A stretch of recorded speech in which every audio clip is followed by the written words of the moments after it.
ठीक आहे. तर मागच्या वेळेस आपण जो टॉपिक चालू केला होता, fundamentals of industrial accident and safety. त्याच्यामध्ये आपण स्टार्टिंगला सगळ्यात पहिलं बघितलं होतं की सेफ्टीचे डेफिनेशन काय, व्याख्या काय आहे, ते समजून घेतलं होतं. Safety is defined as freedom from those conditions that can cause injury or death to persons or damage to property or the environment. तर हे बुकमध्ये, टेक्स्टबुकमध्ये तुम्हाला हायलाईट करून मी दिलंय. आता तुझ्याकडे बुक्स आले, भेटले बुक्स? बुक आलेच मला. मग एकदा ऑफिसला येऊन घेऊन जा, मग तुला पण हायलाईट करता येईल. माझा भाऊ येणार आहे, अलिबागला राहतो ना तो. अच्छा, चालेल, ओके. आणि हे इथे तर स्कॅन कॉपी आहेच बुकची पाठवलेली. तुम्हाला नोट्स पण मी पाठवल्यात. भेटले सर? भेटल्यात ना नोट्स पण, हँड रिटन नोट्स आहेत काही, ज्याच्यामध्ये मराठीमध्ये आणि इंग्लिशमध्ये पण एक्सप्लेन केलेलं आहे. जर बुकची पूर्ण इंग्लिश लँग्वेज नसेल समजत तर आपल्याकडे नोट्स पण आहेत. बुक काय हायलाईट केलेलं नोट्स आहेत, बासिल सर घेतात ते आहे, आणि त्याच्यानंतर आपण पण इथे शिकवतोय. म्हणजे आपल्याला 3-4 प्रकारे आपल्याला समजून घेण्यासाठी वेगवेगळे तरीके आहेत. कंटिन्यू करू आपण इथनं. ते सर का बोलले, शुक्रवारी लेक्चर होता, मी मॅडमला फोन लावलेला तर मॅडम बोलले का लेक्चर नव्हतं. ते सर बोलले लेक्चरला बसलात का नाही तुम्ही, हो असे बोलले सर. ते कोणाला? आम्हाला. मॅडमला फोन लावलेला, मॅडम बोलले शुक्रवारी लेक्चर आहे का? मॅडम बोलतो नाही बोलते लेक्चर. कधी लेक्चर? या फ्रायडेला, शुक्रवारी. कोणाचं? बासिल सरांचं? हा. मग आपलं पण झालं ना? नाही, आपलं थर्सडेला आपण घेतलं होतं नंतर. ठीक आहे, त्यांचं लिंक येते रोजची, त्यांचं 3 दिवस असतं आठवड्यातनं. हो, मग सर तेच बोलले. ते सर बोलतात मंडे, वेनसडे आणि फ्रायडेला असतं ना त्यांचा. Monday, Wednesday, Friday. पण काय बोलले, आम्ही मंडेला बसलो आणि वेनसडेला बसलो. ते बोलले का लेक्चर नसेल बहुतेक. नाही, ते बोलले होते बोलले. होतं बोलले काय? हा. मग समजा लिंक नाही आली ना तर त्यांचं आधीची लिंक असते ना, म्हणजे ती एक झूमची रूम असते, त्यात क्लिक करून बघायचं जॉईन होतोय का. ठीक आहे, नाहीतर मग ती लिंक मागून घेऊ आपण त्यावेळेस. जरी एखादं मिस झालं तरी आपण इथे परत करणारच आहोत. ते सर काय बोलले, नाहीतर तुमचा व्हॉट्सअप नंबर द्या, मी तुम्हाला जे रेग्युलर बसतात ना त्यांना लिंक पाठवून व्हॉट्सअपला. मग त्यांचं जेव्हा लेक्चर अटेंड करशील ना तेव्हा इथे असा एक चॅट बॉक्स येतो. चॅट बॉक्स माहितीये तुला? त्याच्यामध्ये नंबर पाठवला सर मी. मग ते देतील तुला नेहमी. म्हणजे मला जे पाठवतात ते किंवा मॅडमला पाठवतात ते तुला पण येईल. म्हणजे डायरेक्टली आला तर डायरेक्ट जॉईन करू शकतोस. ठीक आहे, ओके, चालेल. मग आपण आता इथे कंटिन्यू करू. पुढे ऍक्सिडेंट म्हणजे काय ते बघितलं होतं आपण. Accident is defined as unplanned event असतो आणि अनकंट्रोल्ड इव्हेंट असतो. म्हणजे प्लॅन केलेला नसतो आणि तसंच ते आपल्या कोणाच्याही कंट्रोलमध्ये नसतो हा इव्हेंट, त्याला ऍक्सिडेंट म्हणतो.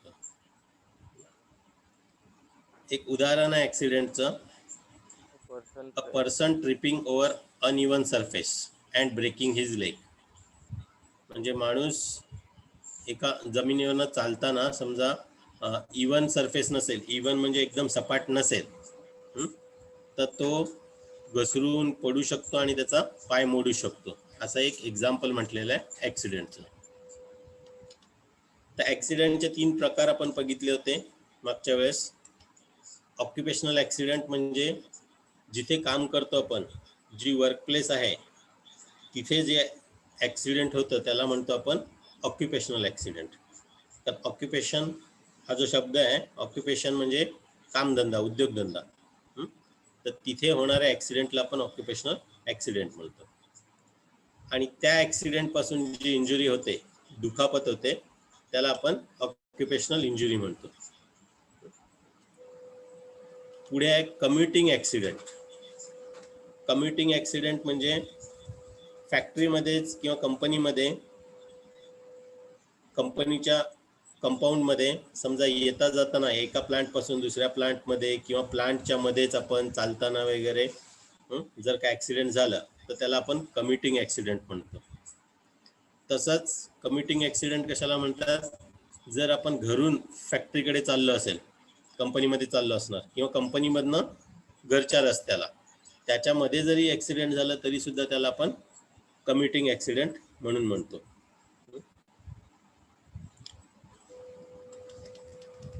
आता हेच सोबत तुम्हाला आज मी हे नोट्स पण पाठवलेत. आता नोट्स बघू. त्या नोट्स मध्ये पण हे डिटेल्स परत एक्सप्लेन केलंय. दिसतात स्क्रीनवर नोट्स?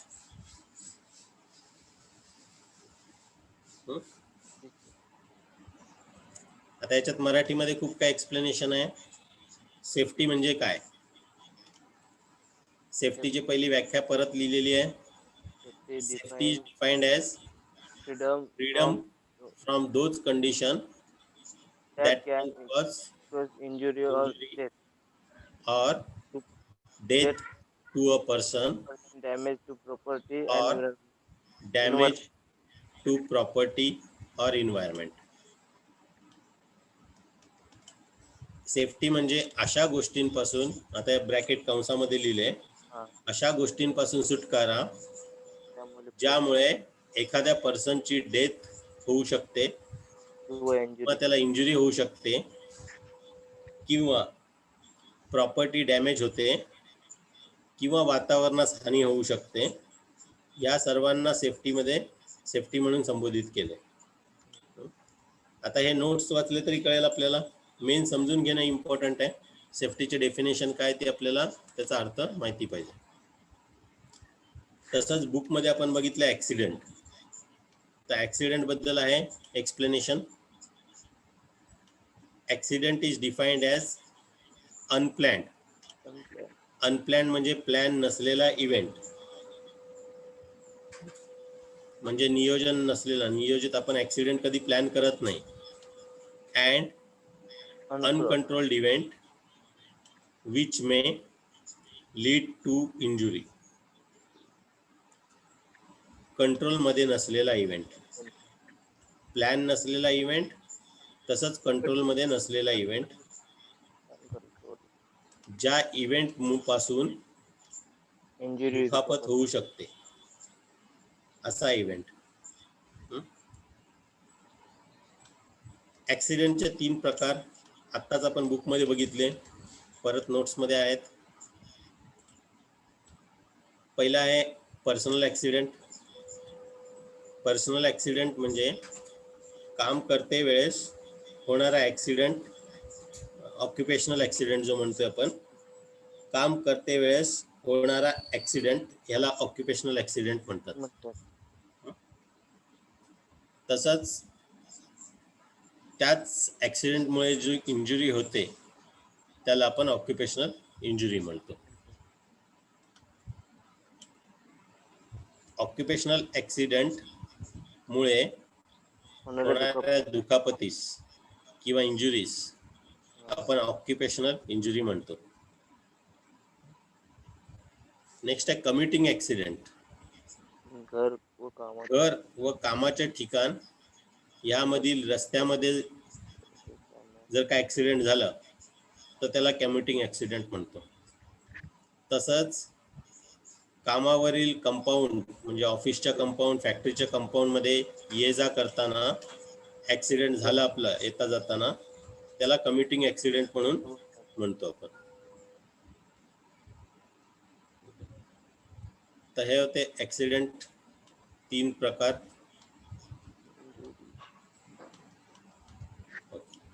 बुक मध्ये बघू आणि मग परत आपण नोट्स मध्ये असं दोन्ही स्विच करत राहणार आहोत आपण. म्हणजे आता बुक मध्ये बघू इंजुरी म्हणजे काय. ओके, बुक मध्ये आहे injury. Injury can be defined as full condition sustained by body as a result of an accident. Injury म्हणजे अशी डिफाईन केलेलं आहे की हार्मफुल कंडिशन, एखादी हार्मफुल कंडिशन आहे जी बॉडीला होते, जी कशामुळे होते, रिझल्ट ऑफ एन ऍक्सिडेंट. म्हणजे ऍक्सिडेंटचा रिझल्ट जो असतो तो इंजुरीमध्ये होतो.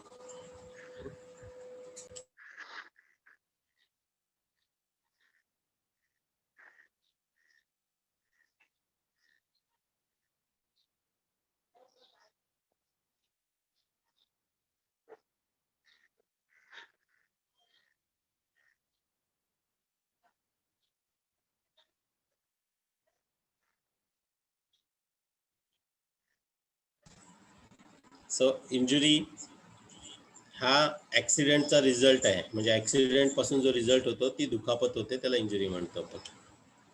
कोणत्या प्रकारची इंजुरी होऊ शकते? ॲबेरेशन, ब्रूज म्हणजे खरचटणे, फ्रॅक्चर होऊ शकतं. फ्रॅक्चर म्हणजे माहिती आहे आपल्याला, हाड तुटणे. Foreign object in the body म्हणजे एखादं बाहेरची वस्तू बॉडीमध्ये घुसणे, म्हणजे ती सळई घुसते किंवा आणखीन काय घुसू शकतं. फॉरेन ऑब्जेक्ट बॉडीमध्ये जाणं. Burn air electric shock. Burn म्हणजे जळणे, इलेक्ट्रिक शॉक म्हणजे माहिती आहे आपल्याला, विजेचा झटका. तर हे काही प्रकार आहेत इंजुरीचे, म्हणजे दुखापतीचे.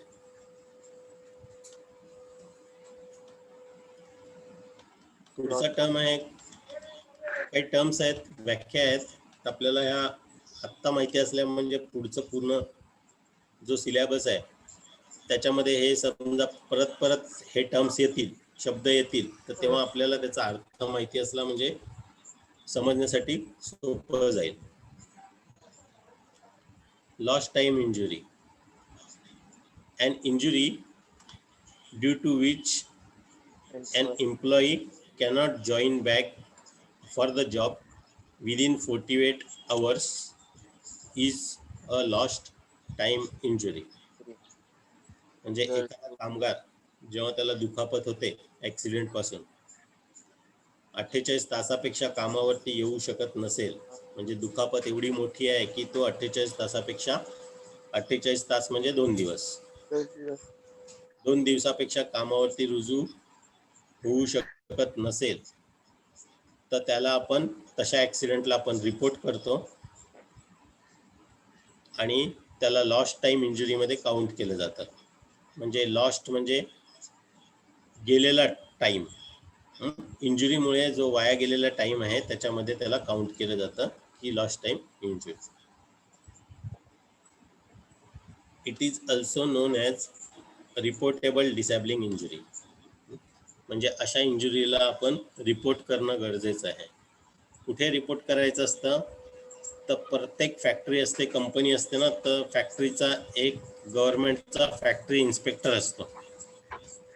तर त्या फॅक्टरी इन्स्पेक्टरला आपल्याला कळवावं लागतं, गव्हर्नमेंटचा माणूस असतो तो. मग पूर्ण फॅक्टरीला, जर फॅक्टरी गव्हर्नमेंटची असू दे किंवा प्रायव्हेट असू दे, त्यांना प्रत्येक फॅक्टरी इन्स्पेक्टरला हे कळवावं लागतं की किती ॲक्सिडेंट झालेत, किती हानी झाली आहे, काय नुकसान झालंय. रिपोर्टेबल ॲक्सिडेंट म्हणजे काय? An accident preventing an employee from work for a period of 48 hours or more immediately after the occurrence of the accident is called a reportable accident. परत तेच म्हटलेलं आहे, रिपोर्टेबल ॲक्सिडेंट म्हणजे अशा प्रकारचा ॲक्सिडेंट ज्यामध्ये इजा झालेला जो एम्प्लॉई आहे तो 48 तासापेक्षा कामावरती येऊ शकत नसेल, तर त्याला रिपोर्टेबल ॲक्सिडेंट म्हणतो. Such accidents are to be notified to the factory inspectorate in the prescribed form within the prescribed time. अशा ॲक्सिडेंट्सना आपण फॅक्टरी इन्स्पेक्टरना कळवणं गरजेचं आहे, पण ते पण एक प्रिस्क्राईब टाईममध्ये, म्हणजे दिलेल्या टाईममध्ये ते कळवणं गरजेचं आहे. नाहीतर ॲक्सिडेंट व्हायचा आज आणि आपण 15 दिवसांनी कळवतोय फॅक्टरी इन्स्पेक्टरला, तसं नाही चालत. कारण काही गोष्टी कायद्याने बंधनकारक आहेत. तर कोणता कायदा आहे याच्या मागे? सगळ्या फॅक्टरीजसाठी हा मेन जो ॲक्ट आहे, कायदा आहे, त्याला म्हणतो आपण द फॅक्टरीज ॲक्ट ऑफ 1948. 1948 साली हा ॲक्ट आलेला आहे, फॅक्टरीज ॲक्ट. तर त्याच्यामध्ये या ॲक्टमध्ये, या रूल्स, कायद्यामध्ये वेगवेगळे रूल्स आहेत, वेगवेगळे सेक्शन्स आहेत. तर त्यामधला जो आहे, under the provision of section 88 and section 88A, म्हणजे 88 सेक्शन आणि 88A कशामधला? फॅक्टरी ऍक्ट जी आहे 1948ची त्यामधला. त्याच्यात म्हटलंय की कायद्याने तुम्ही बंधनकारक आहात कोणत्याही ऍक्सिडेंट मध्ये अशी हानी झाली असेल की 48 तासापेक्षा माणूस कामावरती येऊ शकत नसेल तर त्या ऍक्सिडेंटला रिपोर्ट करण्यासाठी फॅक्टरी इन्स्पेक्टरकडे तुम्ही बंधनकारक आहात. So it is stated that any accident involving fatality म्हणजे डेथ, फॅटल म्हणजे डेथ, फॅटॅलिटी म्हणजे death, or injury which is likely to disable a person from work for 48 hours or more, or certain type of dangerous occurrences which may or may not involve body injury to any person are reportable to the inspector. In addition, in case of fatal injuries, समजा एखादी death झाली असेल, the chief inspector जो आहे फॅक्टरीचा त्याला कळवणं गरजेचं आहे. तसंच पोलिसांना कळवणं गरजेचं आहे. And the family are to be informed, आणि त्यांच्या फॅमिली मेंबर्सना कळवणं गरजेचं आहे. जर ॲक्सिडेंटमध्ये एखाद्याची डेथ झाली असेल तर या सर्वांना तिन्ही लोकांना कळवणं गरजेचं आहे. पुढे आहे near miss accident. Near miss म्हणजे एखादा ॲक्सिडेंट होता वाचतो तर त्याला आपण नियर मिस ॲक्सिडेंट म्हणतो.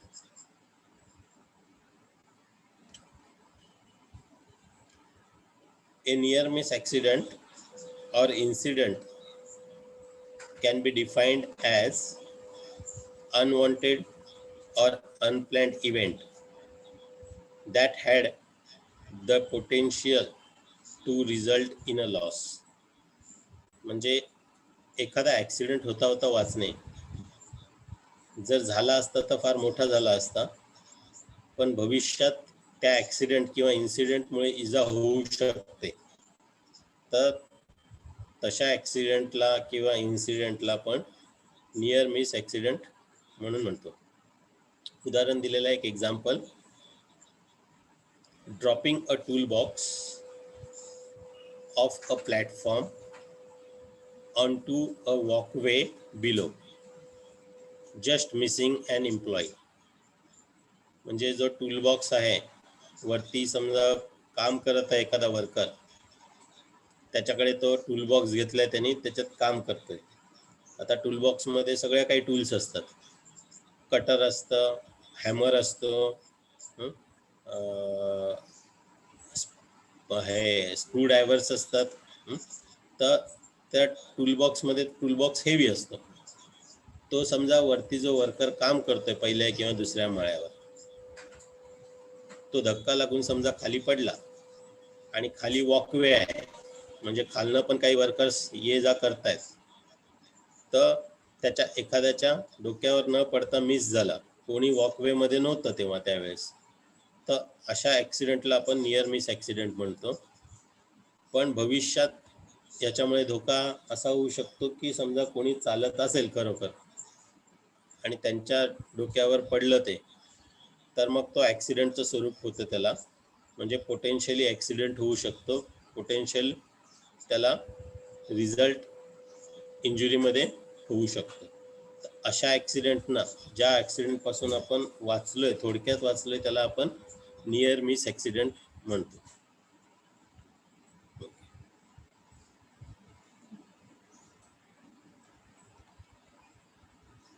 A near miss accident does not result in an injury, death, or any other loss,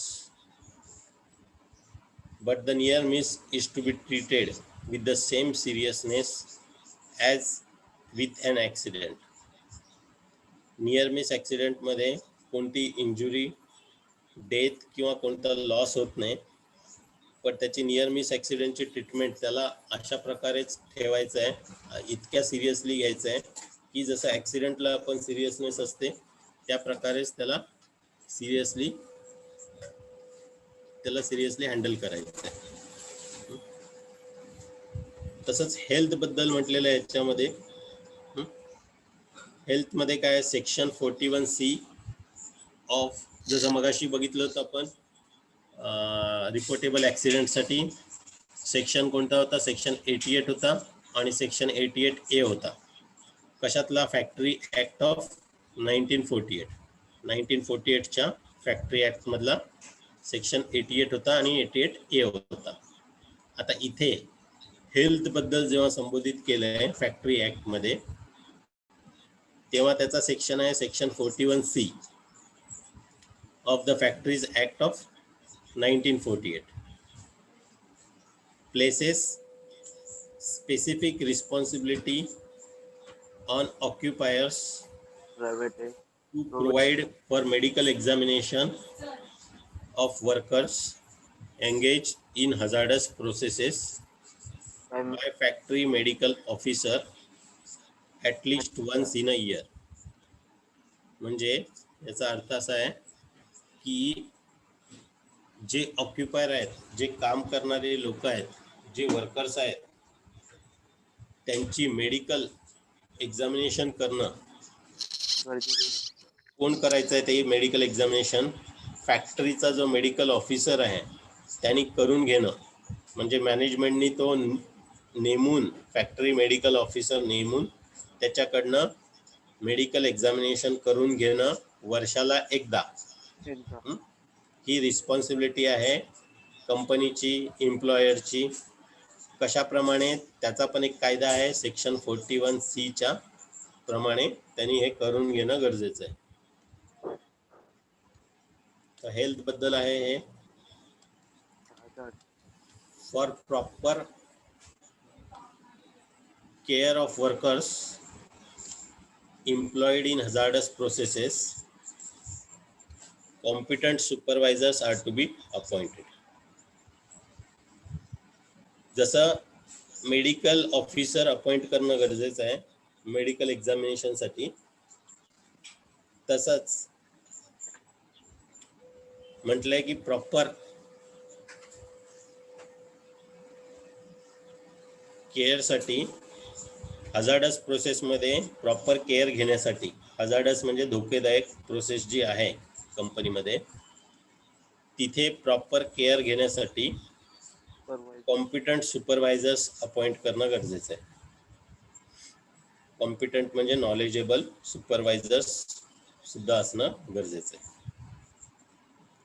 provisions of medical officers, ambulance van and decontamination facility. Medical officers,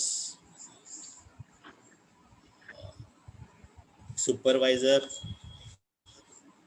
ambulance van ही सगळं provide करणं, health related हे सगळं provide करणं essential आहे. Health नंतर आहे hazard. Hazard म्हणजे धोका. Hazard is anything that has potential to cause harm. म्हणजे धोका म्हणजे काय आहे की भविष्यात त्यांनी इजा होऊ शकते. हार्म म्हणजे इजा. तर याला आपण धोका असा आहे की त्यामुळे भविष्यात इजा होऊ शकते. hazard is the inherent potential of something to cause injury or damage to people's health. ILO म्हणजे इंटरनॅशनल लेबर ऑर्गनायझेशन आहे. त्यांनी 1981 ला सांगितलंय की हजार्ड म्हणजे काय आहे, तर तशी माहिती दिलेली आहे. तर त्याप्रमाणे हजार्ड आहे.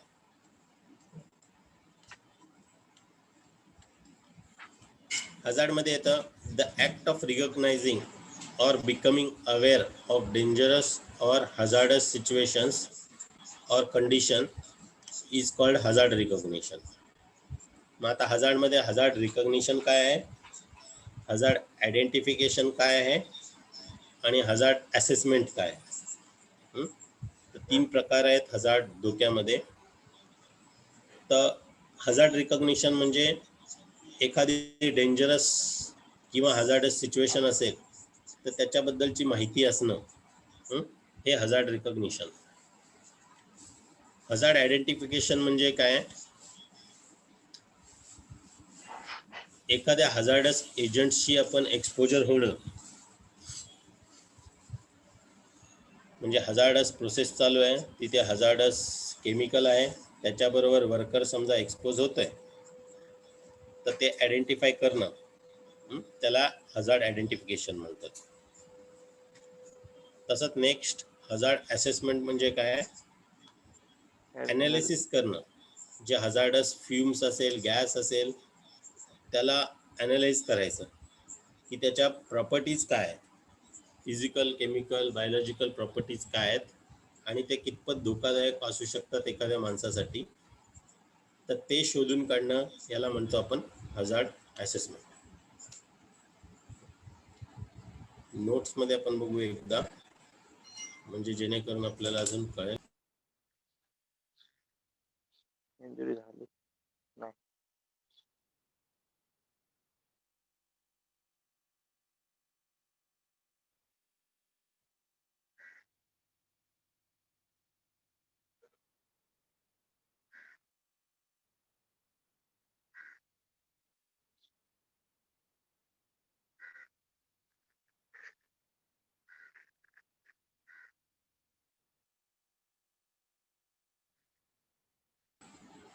ओके, तर हां, इंजुरीपासून आपण बघू नोट्समध्ये. इंजुरी म्हणजेच दुखापत. Injury can be defined to harmful condition by body and Injury can be defined as harmful condition sustained by the body as a result of an accident. म्हणजेच ॲक्सिडेंटमुळे होणारी इजा. ॲक्सिडेंटचा रिझल्ट आहे दुखापती. ॲक्सिडेंटमुळे होणारी इजा याला आपण इंजुरी म्हणतो. इंजुरीमध्ये काय होतं? Bruise, fracture, burn, electric shock. Burn म्हणजे भाजणे, इलेक्ट्रिक शॉक म्हणजे विजेचा झटका. हे सगळे इंजुरीचे स्वरूप आहे. ब्रूज म्हणजे खरचटणे.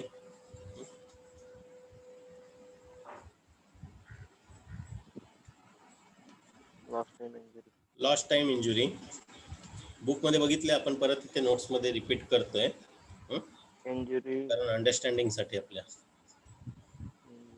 injury, injury due to which employee cannot join back for the job within 48 hours is a lost time injury. injury अशी इंजुरी ज्यामुळे कामगार 48 48 तासामध्ये कामावर रुजू होऊ शकत नाही, तर त्याला आपण लॉस्ट टाइम इंजुरी म्हणून रिपोर्ट करतो.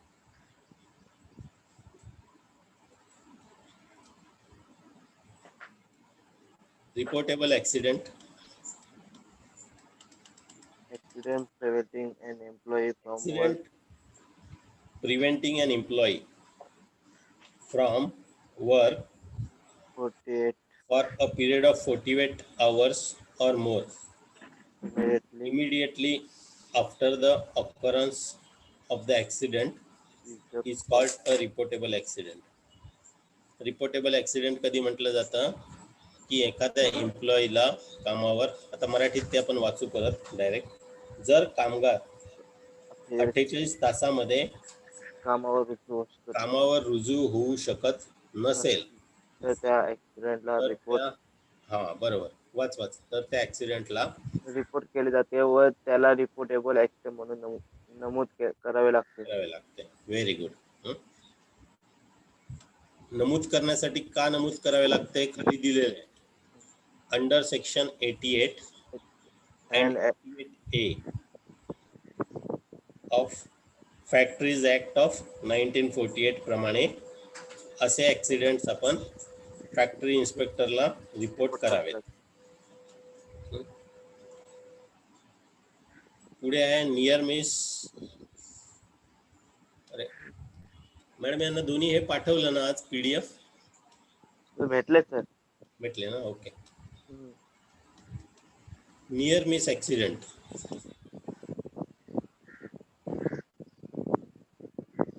A near miss accident or incident can be defined as unwanted or unplanned event that had a potential to result in a loss. मराठीत अर्थ अपघात होण्याची शक्यता असणे हा. परंतु होत नाही. थोडक्यात वाचणे. थोडक्यात वाचतो. ऍक्सिडेंट होण्याची अपघात होण्याची शक्यता असते परंतु होत नाही. परंतु होत नाही अपघात, म्हणजे इजा होत नाही कोणालाही. हं? थोडक्यात वाचतो त्याला आपण नियर मिस ऍक्सिडेंट म्हणतो. एक्झाम्पल जसं मगाशी पाहिलं होतं आपण ड्रॉपिंग एक सेकंड. हा, dropping a tool box of platform. Of a platform walkway below. मराठीत वाच. वरून टूलबॉक्स खालच्या वॉकवेला वर पडणे. म्हणजे खाली ये जा करण्यासाठी रस्ता असतो ना वर्कर्ससाठी, आणि एखादा वर्कर वरती टूलबॉक्स घेऊन काम करतोय दुसऱ्या माळ्यावरनं, तर त्याच्याकडनं तो चुकून टूलबॉक्स पूर्ण पडू शकतो. टूलबॉक्स खूप हेवी असतो. एक तर टूलबॉक्स लोखंडाचा असतो, त्याच्यामध्ये असतं हॅमर, हातोडा असतो, स्क्रूड्रायव्हर असतात, स्पॅनर असतात. तर ते वरनं पडलं, पण वरून पडलं पण कोणाच्या डोक्यावरती नाही पडलं, कोणाच्या अंगावरती नाही पडलं, तर त्या गोष्टीला आपण नियर मिस ऍक्सिडेंट म्हणतो. हेल्थ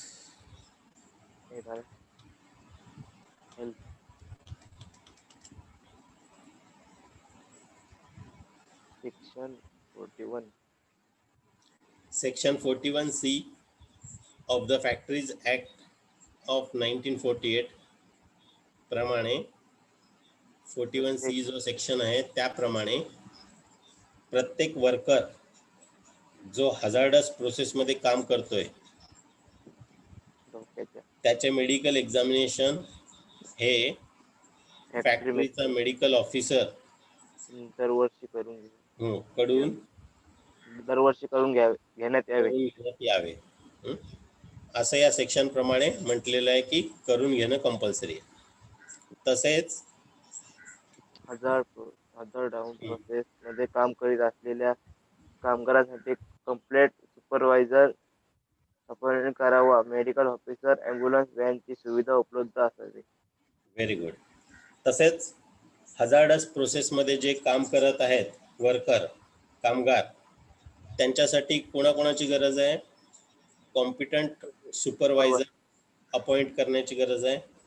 मेडिकल ऑफिसर असणं गरजेचं आहे. ॲम्ब्युलन्स व्हॅनची सुविधा असणं गरजेचं आहे.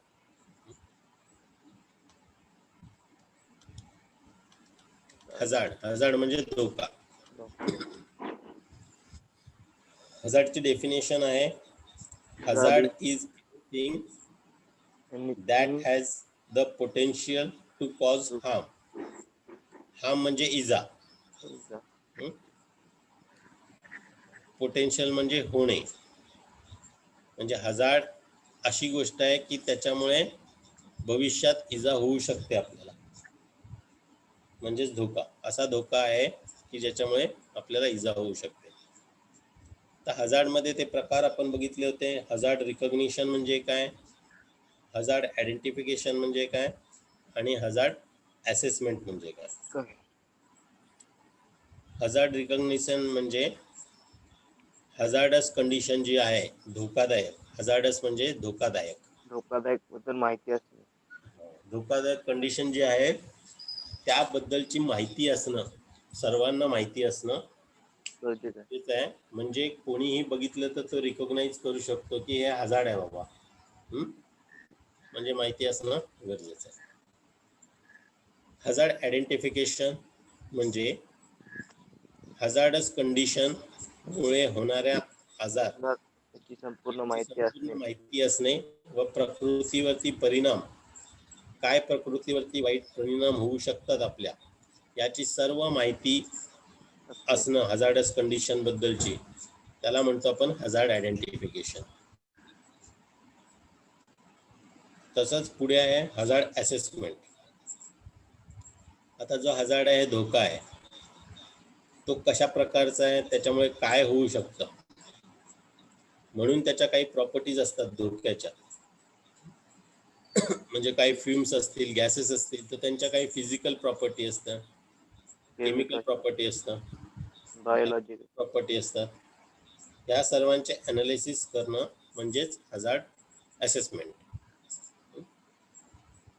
कधी कधी काही प्रॉपर्टी आपल्याला धोकादायक नसू शकतात, पण काही प्रॉपर्टी खूपच धोकादायक असते. मग ते अनालिसिसद्वारे हजार्ड असेसमेंट केल्यावरती आपल्याला कळतं.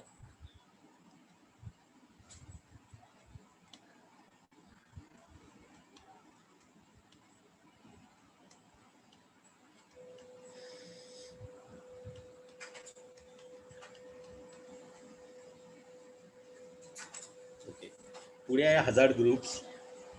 त्याआधी आपण बुकमध्ये बघू हजार्ड ग्रुप्स काय आहे. म्हणजे आपण कसं करायचं इथे शिकताना, पहिलं बुक बघायचं, मग नंतर नोट्स आहेत. कारण बुकमध्ये सगळं इंग्लिशमध्ये आहे, नोट्समध्ये आपण एक्सप्लेन केलं इंग्लिश आणि मराठीमध्ये. म्हणून समजून घेण्यासाठी बुक वाचताना समजावून एकदा मी सांगतोयच, नाहीच समजलं तरी नोट्स आहेतच आपल्याकडे, तुमच्या पुढे राहतील किंवा तुमच्याकडेच कायम राहणार आहेत ते.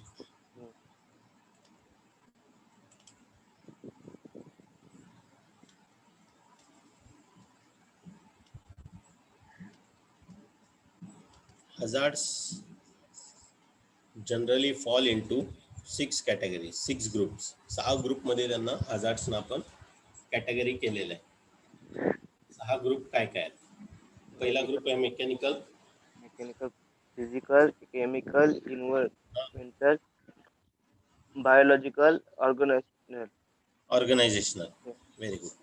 मेकॅनिकल म्हणजे मशीनच्या प्रकारामुळे, ए मुव्हिंग मशिनरी उदाहरण आहे त्याचं.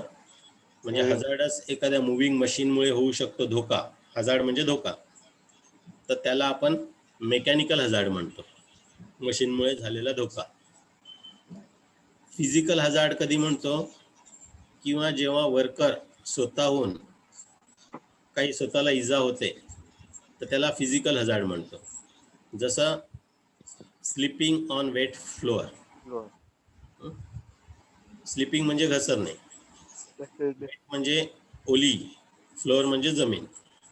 जर ओली जमीन असेल, त्याच्यावरनं समजा वर्कर घसरला, तर तो फिजिकल हजार्ड म्हणून आपण कॅटेगरीज करतो त्याला. केमिकल हजार्डचा प्रकार आहे स्पिल ऑफ करोजिव्ह केमिकल्स. म्हणजे जे विषारी केमिकल्स आहेत, ते समजा स्पिल झालेत, म्हणजे बाहेर पडलेले असतील, सांडलेले असतील, तर तो केमिकल हजार्डमध्ये त्याची काउंट होते. इन्व्हायरमेंट हजार्ड म्हणजे काय? इन्व्हायरमेंट म्हणजे वातावरण. आपल्या काही कंपनीमध्ये एक्झॉस्ट असतं, फ्युम्स असतात, चिमणी असतात, त्या चिमणीमधनं एक्झॉस्ट फ्युम्स बाहेर निघतात, ते वातावरणात मिसळतात. सर्वच फ्युम्स चांगले नसतात, मोस्टली सगळे फ्युम्स तर घातकच असतात, हजार्डस असतात, धोकादायक असतात. तर तशा प्रकारचा जो हजार्ड आहे त्याला आपण इन्व्हायरमेंटल हजार्ड म्हणतो. Biological hazard. बायोलॉजिकल हजार्ड कशामुळे होतो? हाऊस होल्ड वेस्ट, म्हणजे कुडा कचरा, त्याच्यावरती आपलं माशी बसतात, डास बसतात, त्याच्यामधनं बायोलॉजिकल हजार्ड का म्हटलंय? का त्याच्यामधनं व्हायरस, बॅक्टेरिया एका ठिकाणावरनं दुसऱ्या ठिकाणावरती कोण नेतं? त्या माशी वगैरे आहेत, त्या माशा घेऊन जातात व्हायरस दुसऱ्या ठिकाणी, म्हणजे ते कधी आपल्या अंगावर येऊन बसतात, तर ते आपल्याकडे व्हायरस येतो. म्हणून याला बायोलॉजिकल हजार्ड म्हणून म्हटलेलं आहे, hazards waste. Organisational hazard. Organisation म्हणजे कंपनीच्या स्वरूपामध्ये कंपनीद्वारे एखाद्या प्रकारचं काम असेल, एक्सेसिव्ह वर्कलोड असेल, एक्सेसिव्ह म्हणजे जास्त प्रमाणात वर्कलोड असेल, तर त्याला आपण ऑर्गनायझेशनल हजार्ड मध्ये कॅटेगरी करतो. तसंच इथे म्हटलंय कॉम्प्युटर हे हजार्ड आहे का नाही, question mark. Computer is it a hazard? Yes, it is. Computer आहे हजार्ड आहे का? आता पहिलं तर जेव्हा आपण कॉम्प्युटर वरती काम करतो तर दिवसभर कॉम्प्युटर वरतीच काम करत असतो, most of the day. Display screen तसंच त्याची कॉम्प्युटरची जी डिस्प्ले स्क्रीन आहे इज हजार्डस. स्क्रीन आहेत कॉम्प्युटर मोबाईलच्या त्या सर्व हजार्डस आहेत, घातक आहेत.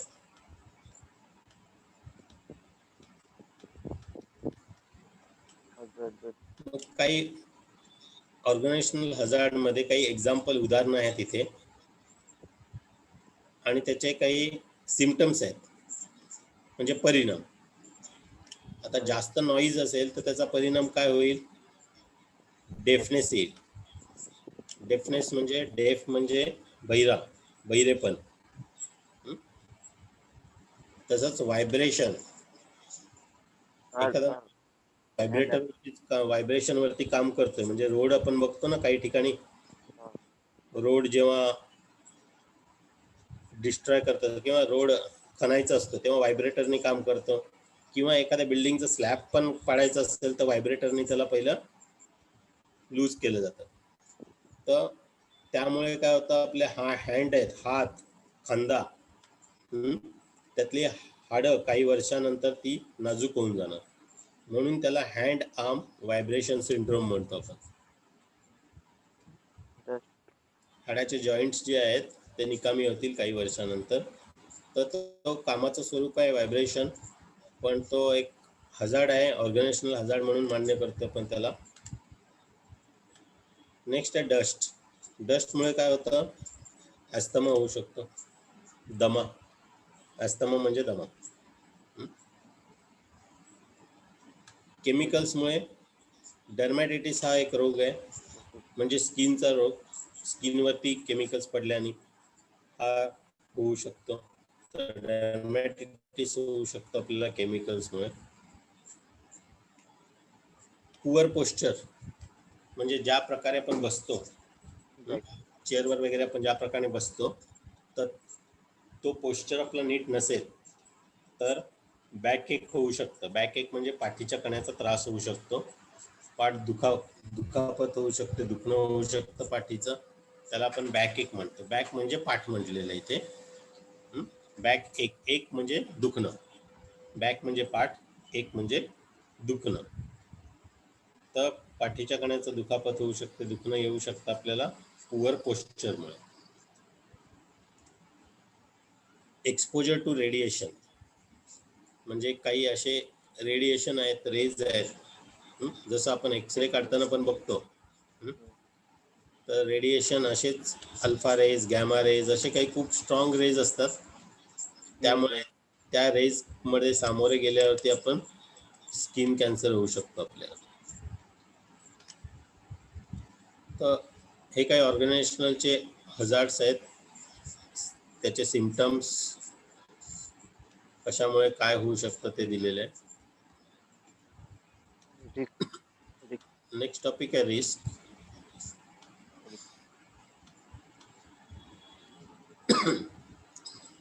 Risk is actually the probability of harm resulting from a hazard. Hazard मुळे प्रोबॅबिलिटी आहे, इज दुखापत होण्याची काही प्रोबॅबिलिटी आहे, शक्यता आहे. प्रोबॅबिलिटी म्हणजे शक्यता, त्याला आपण रिस्क म्हणतो. In short, hazard is hazard exposed is risk. Risk control करण्यासाठी काय मेजर्स आपण घेऊ शकतो, तर इथे दिलेलं आहे रिस्क कंट्रोल मेजर्स. रिस्क जी आहे ती कंट्रोल करण्यासाठी काय मेजर्स घेऊ शकतो. दिसते ई मीन्स हे eliminate the hazard, R means reduce the risk, I means isolate the hazard. C means control accident control the extent export of exposure or contact. P म्हणजे PPE पर्सनल प्रोटेक्टिव्ह इक्विपमेंट. आणि lastly D म्हणजे discipline. बघू one by one आपण. Eliminate hazard म्हणजे काय? हजार्डला eliminate करणं, काढून टाकणं. आता हजार्ड काढू कसं शकतो आपण? त्या ठिकाणी आपण पर्यायी काही वापरलं, म्हणजे एखाद्या केमिकलच्या ठिकाणी दुसरं केमिकल वापरत आपलं काम होत असेल तर पर्याय झाला, रिप्लेसमेंट झाली. तर त्यामुळे काय होणार? पहिल्या केमिकल पासून जे हजार्ड होत होता धोका तो नाही होणार. तर इथे उदाहरण तेच म्हटलेलं आहे की काही पेंट्स असतात आपले कलर, ते असतात सॉल्व्हंट बेस्ड असतात, जे हजार्डस आहेत, धोकादायक आहेत. पण त्या ठिकाणी आपण वॉटर बेस्ड समजा पेंट वापरले तर तशा प्रकारचा जो सॉल्व्हंट बेस्डच्या पेंटमुळे जो होणारा धोका आहे तो पूर्ण आपण एलिमिनेट करून टाकतोय, काढून टाकतोय. म्हणून हे उदाहरण दिलेलं आहे, using water instead of solvent based paints. Next आहे reduce the risk. Risk reduce करणं. रिस्क रेड्यूस करण्यासाठी जर का कधी कधी आपण नेहमीच 220 वॉटचं वोल्टचा वापर करत नाही, समजा 110 वोल्ट इलेक्ट्रिसिटीचा वापर करून इक्विपमेंट चालत असेल तर 110 वोल्टच्या इलेक्ट्रिसिटीच्या इक्विपमेंटचा वापर करावा. म्हणजे काय होतं, आपण जी 220 वोल्टमुळे जी रिस्क आहे ती आपण अर्धी करून टाकतो. म्हणजे एखादा हजार्ड धोका होण्याची जी रिस्क आहे 220 वोल्टमुळे ती 110 वोल्टनी केली, काम होत असेल तर मग आपण ते धोक्याची रिस्क कमी करतोय. म्हणून याला रिड्यूस द रिस्क म्हटलेलं आहे. नेक्स्ट आहे आयसोलेट द हजार्ड. म्हणजे एखादा धोका आपण इलिमिनेट पण करू शकत नाही, रिड्यूस पण करू शकत नाही. मग काय करतो, ते धोकादायक जी गोष्ट आहे ती एका वेगळ्या सेपरेट रूमच मध्येच करतो. त्याला ते काम जे आहे त्या प्रकारचं त्याला एखाद्या वेगळ्या रूममध्ये, एखाद्या वेगळ्या कोपऱ्यात किंवा एखाद्या ठिकाणी असं करून ठेवतो की त्याला फेन्सिंग करतो, गार्ड्स त्याला कुंपण करतो. Isolate the hazard example, isolate the people using fencing और गार्ड्स. फेन्सिंग किंवा गार्ड्सचा वापर करून आपण ती लोक जी काम करतायत हजार्डस प्रोसेसमध्ये त्यांना आयसोलेट करून ठेवतो. पुढे आहे control the extent of exposure और contact. Example changing work patterns और मेथड्स. म्हणजे कामगारांचा समजा एक्सपोजर होत असेल हजार्डस प्रोसेसमध्ये तर तो कंट्रोल किती करू शकतो, तो किती करता येईल. समजा एखादा कामगार 8 तासचा एक्सपोजर असेल तर त्याला 8 तासापेक्षा कमी किती एक्सपोज करता येईल अशा हजार्डस प्रोसेससाठी त्याचा विचार करायचा, म्हणजे जेणेकरून आपल्याला एक्सपोजर कंट्रोल करता येईल. नेक्स्ट आहे पीपीई. पीपीई म्हणजे पीपीईचा फुल फॉर्म आहे पर्सनल प्रोटेक्टिव्ह इक्विपमेंट. आता पीपीई मध्ये काय काय येतं शिकवलंय, अभिषेक शिकवलंय ना. पीपी मध्ये येतं ग्लोव्ज असतात आपले, सेफ्टीचे ग्लोव्ज, सेफ्टी हेल्मेट असतं, सेफ्टी शूज असतात. हे सगळं पीपीई मध्ये येतं. तर example use of hard hat. Hard hat असते काही ठिकाणी, म्हणजे वरनं काय पडलं तर आपली हॅट असते, सर्टिफाईड हॅट असते वेगवेगळ्या ह्याच्यासाठी, तर ती hard hat. Gloves, safety harness. Safety harness म्हणजे काही बेल्ट्स असतात, समजा उंचीवरती काम करायचं असेल आपल्याला तर ते बेल्ट्स घालून काम करतो आपण, त्याला आपण त्या बेल्ट्सना आपण म्हणतो, त्या पूर्ण युनिटला, बेल्ट्सच्या पूर्ण युनिटला आपण सेफ्टी हार्नेस म्हणतो. तर अशा प्रकारचं पीपीई वापरतो आपण. तसंच डिसिप्लिन. डिसिप्लिन म्हणजे एखादं रूल्स आहे किंवा सेफ्टी प्रोसिजर्स आहे त्याला मान्य करून ती फॉलो करणं, याला म्हणतो आपण डिसिप्लिन.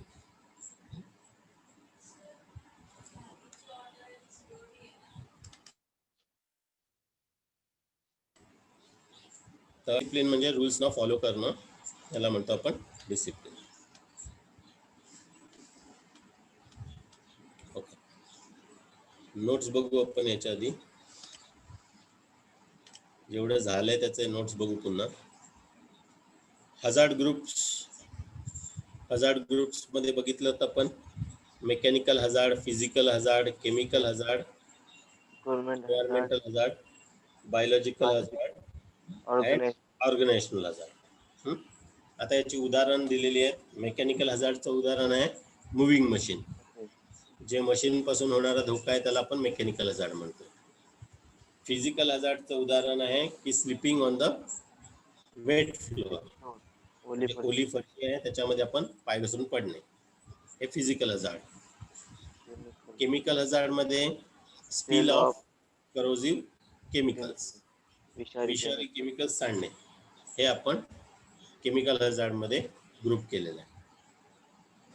इन्व्हायरमेंटल हजार्ड म्हणजे एक्झॉस्ट फ्यूम, दूषित फ्यूम्स आहेत ते एन्व्हायरमेंट मध्ये गेले, वातावरणात गेले तर त्यांनी काही धोके उत्पन्न होऊ शकतात, तर त्याला आपण इन्व्हायरमेंटल हजार्ड म्हणतो. बायोलॉजिकल हजार्ड म्हणजे केर कचरा, सांडपाणी, तर ते सगळं हाऊसहोल्ड वेस्ट, हे सगळं बायोलॉजिकल हजार्ड मध्ये आहे. कारण त्याच्यावरनं एखादी माशी बसून ती आपल्या जेवणापर्यंत येऊ शकते, आपल्या नाकातोंडावर, आपल्या फेसवरती येऊ शकते, तर ती बॅक्टेरिया, व्हायरस सगळं कॅरी करते सोबत. नेक्स्ट आहे ऑर्गनायझेशनल हजार्ड, म्हणजे जास्त प्रमाणात काम केलं, एक्सेसिव्ह वर्कलोड असेल तर तो ऑर्गनायझेशनल हजार्ड मध्ये मोडतो.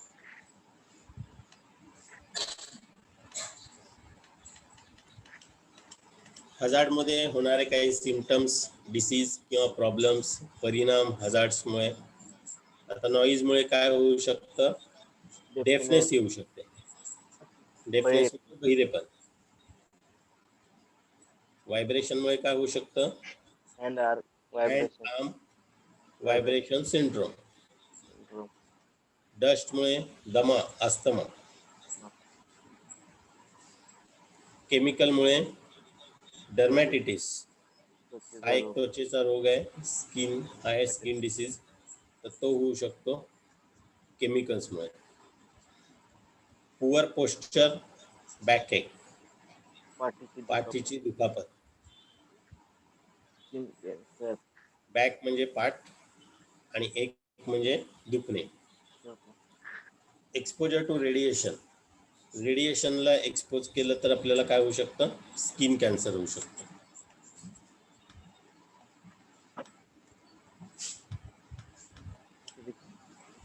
रिस्क काय, it is actually the probability of harm resulting from a hazard. Probability of harm म्हणजे याचा अर्थ आहे इजा होण्याची शक्यता. रिस्क म्हणजे एखाद्या हजार्ड पासून इजा होण्याची शक्यता आहे,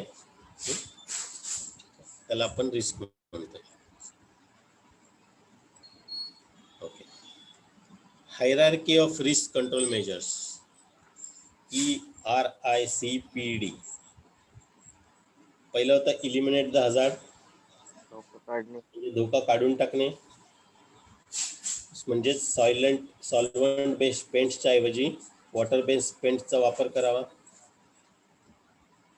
नंतर R आहे रिड्यूस द रिस्क कमी करणे, म्हणजे 220 वोल्टच्या इक्विपमेंटच्या ऐवजी आपण 110 वोल्टच्या इक्विपमेंटचा वापर करू शकत असेल तर त्याचा तो वापर करावा. आयसोलेट द हजार्ड, हे एखाद्या बाजूला सारणे हजार्डला. हे कसं करू शकतो आपण, फेन्सिंग कुंपण करून करू शकतो, गार्ड रेल लावून करू शकतो. C, control the extent of exposure और कॉन्टॅक्ट. एक्सपोजरला कंट्रोल करणे म्हणजे एखाद्या रेजसाठी वर्कर्स काम करत आहेत तर त्याचं एक्सपोजर पुन्हा कंट्रोल करण्यासाठी वर्क पॅटर्न जे आहे ते बदलून पाहायचं आहे.